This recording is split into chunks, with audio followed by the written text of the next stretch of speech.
नमस्ते प्यारे विद्यार्थियों, मनु कोचिंग राजस्थान में आपका स्वागत है। हमारे YouTube चैनल पर कक्षा 10 गणित का संपूर्ण सिलेबस आपको बहुत ही इजी, आसान और सरल विधियों द्वारा समझने को मिलेगा।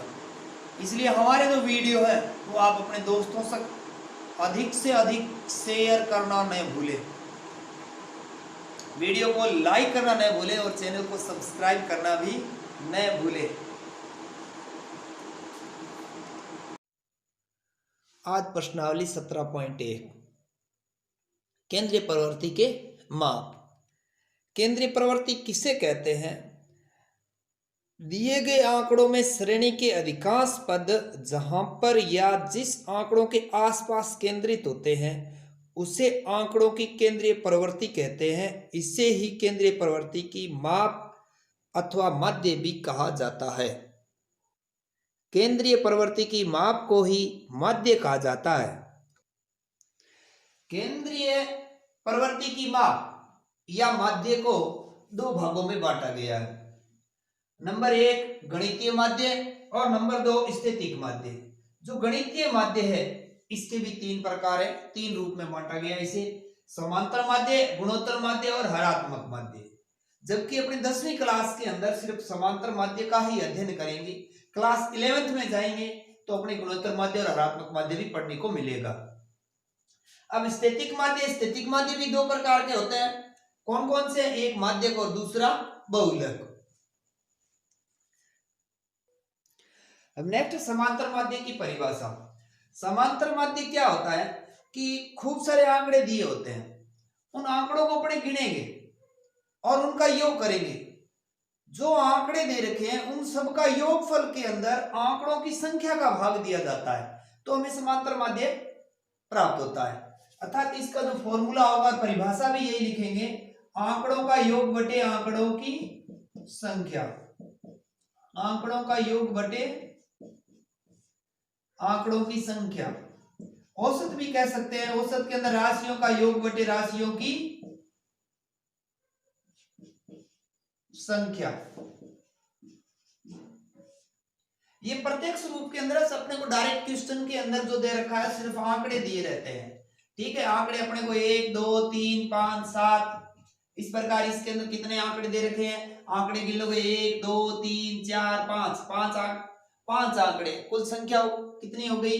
5। समांतर माध्य को x बार से निरूपित करते हैं। किससे निरूपित किया जाता है? x बार से। अब इसके अंदर आंकड़ों का योग, इन सब का योग किया जाएगा 1 + 2 + 3 + 5 + 7 बटा के अंदर 5। सबका योग करके 5 का भाग दे दोगे तो अपने पास में जो उत्तर आएगा वो समांतर माध्य होगा। अब इसके बाद में समांतर माध्य का एक दूसरा सूत्र होता है सिग्मा fx बटे सिग्मा f। सिग्मा कहलाता है योग fx बटे योग f। सिग्मा है वो योग कहलाता है, f बारंबारता कहलाती है, फ्रीक्वेंसी कहलाती है और x प्राप्तांक कहलाता है। सिग्मा fx बटे सिग्मा f, ये इसका दूसरा क्वेश्चन है। अब तीसरा आता है अपने पास में माध्यक। दूसरा है माध्यक। माध्यक से पहले इसका जो कल्पित माध्य विधि से जो फॉर्मूला होता है वो होता है समांतर माध्य x बराबर a plus sigma F D बटा में सिग्मा एफ, जहां a कल्पित मान कहलाता है और d विचलन कहलाता है और d का सूत्र होता है d बराबर x माइनस a। माध्यक तो माध्यक का है, माध्य का अर्थ क्या होता है? मध्य का पद। क्या होता है? बीच वाला पॉइंट। उससे कब? जब जो आंकड़े दे रखे हैं उसको आरोही क्रम में लिखेंगे और आरोही क्रम उठता है बढ़ता क्रम। कौन सा क्रम? बढ़ता क्रम। सबसे पहले बढ़ता क्रम में लिखेंगे और उसके बीच का पॉइंट निकाल देंगे और जो बीच का पॉइंट होगा वो ही अपने माध्यक होगा, वही माध्यिका होगी। जिस प्रकार ये संख्या दे रखी है, ठीक है, एग्जांपल के तौर पर 1 2 4 2, इसका सबसे पहले आरोही क्रम लिखोगे।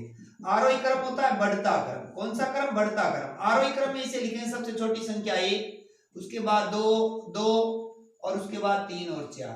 अब इसके मध्य का पद देखना है। मध्य का पद कौन सा आ जाएगा? 2 इधर और 2 इधर गए, 4 थे, बीच में कितना बचा? 2। तो अपना माध्यक क्या आ गया? माध्यक आ गया 2। बिल्कुल छोटा सा क्वेश्चन है, छोटा सा आंसर है, 1 नंबर का आता है, आराम से कर लोगे। अब इसके अंदर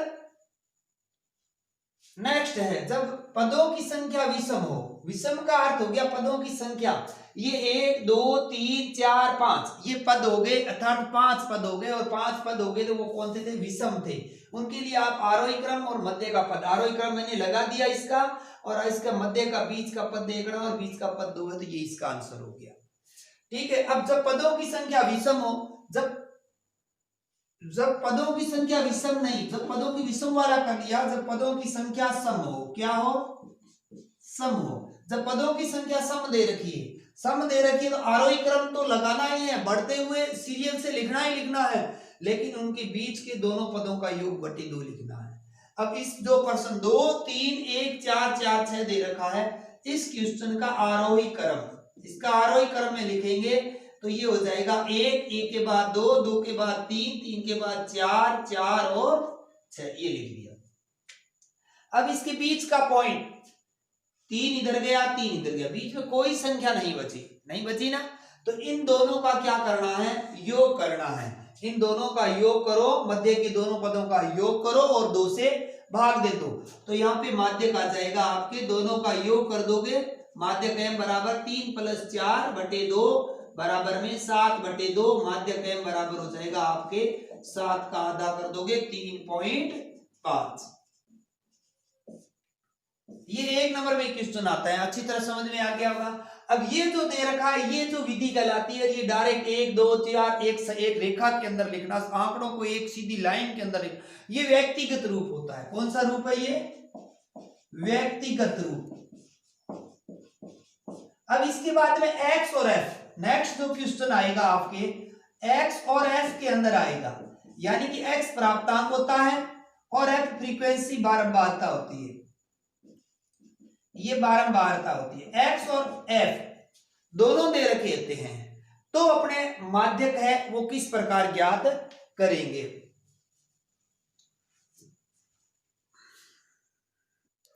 x और f के अंदर जो माध्य को क्वेश्चन होता है उसे बोलते हैं वर्गीकृत रूप में।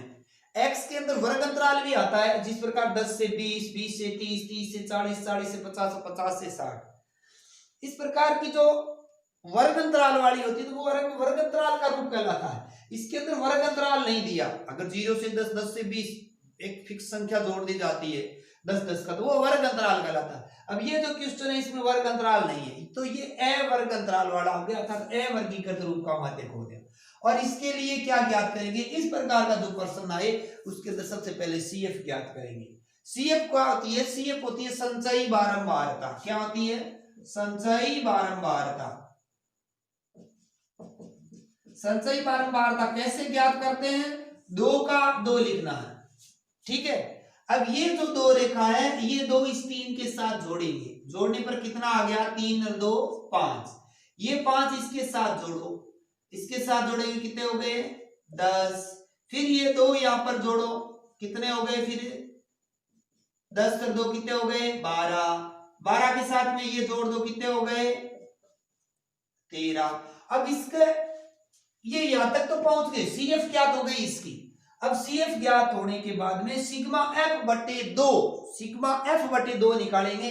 सिग्मा कहलाता है योग, और किसका, F का, ये सिग्मा है नाम, इसको सिग्मा से जो E दे रखा है, सिग्मा F, इनका योग करोगे 2 और 3 5 5 10 11 12 1 13, और 13 बटे 2 हो जाएगा 6.5 से ठीक बड़ी CF 6.5, 13 बटे 2, 13 बटे 2 बराबर 6.5, 6.5 से ठीक बड़ी CF देखनी है, और 6.5 इसके अंदर या 5 ये है, 6.5 की बड़ी CF क्या आ रही है, ये आ रही है ना। तो इसके सामने जो ये जो बॉक्स हो गया इसको बंद करेंगे, तो ये जो बॉक्स हुआ, बॉक्स बंद हुआ, ये माध्यक वर्ग का बॉक्स हुआ। कौन सा हुआ, माध्यक वर्ग भी कहते हैं इसे। और इसके सामने सिग्मा F बटे 2 से ठीक बड़ी CF के सामने चर x का मान ही माध्यक है, और इसके सामने x क्या आ रहा है, x के अंदर ये जो मान दे रखा है वो है 5, x का मान देख रहा है, नहीं कि f का मान, सिर्फ x का मान देखना, और x का मान यहाँ पे क्या आ रहा है 5 आ रहा है, तो इसके अंदर जो माध्यक आएगा वो आपका माध्यक है, वो हो जाएगा आपके 5, माध्यक 5 हो जाएगा। और नेक्स्ट इसका तीसरा रूप है वो है अवर्गीकृत रूप। अवर्गीकृत रूप में, वर्गीकृत रूप में माध्यक 3 नंबर पॉइंट था, वर्गीकृत रूप में माध्यक m बराबर l प्लस सिग्मा f बटे 2 माइनस c बटे f गुणा में h। और वर्गीकृत के अंदर वर्ग बता दिया मैंने, वर्ग अंतराल दिया होता है, ठीक है, 0 से 10, 10 से 20, 20 से 30 और 30 से 40, इस प्रकार का वर्ग अंतराल होता है, जहां l कहलाती है माध्यक वर्ग की निम्न सीमा, जो बॉक्स निकाला उसकी निम्न सीमा होती है। प्लस में सिग्मा f बटे 2 निकाल देंगे, माइनस c कहलाती है माध्यक वर्ग से ठीक पूर्व की CF, f कहलाती है माध्यक वर्ग की बारंबारता, और गुणा में h कहलाता है वर्ग अंतराल।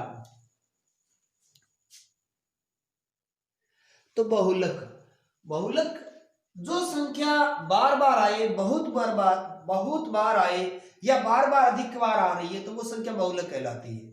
कोई भी आंकड़े दे रखे 2 3 4 3 2 1 3 3, अब इसके अंदर सबसे अधिक बार आने वाली संख्या कौन सी है?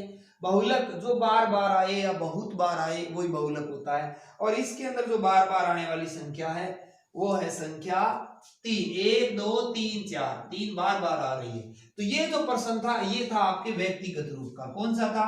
व्यक्तिगत रूप का जो प्रश्न था, बार बार आए, डायरेक्ट आप आसानी से कर सकते हो इसको। और अवर्गीकृत रूप, दूसरा जो क्वेश्चन आता है वो अवर्गीकृत रूप है, और अवर्गीकृत रूप का ये जो क्वेश्चन है वो अवर्गीकृत रूप है, वर्ग अंतराल नहीं होता इसके अंदर। और तीसरा है वो वर्ग अंतराल वाला, 0 से 10, 10 से 20, 20 से 30, इस प्रकार का क्वेश्चन आएगा।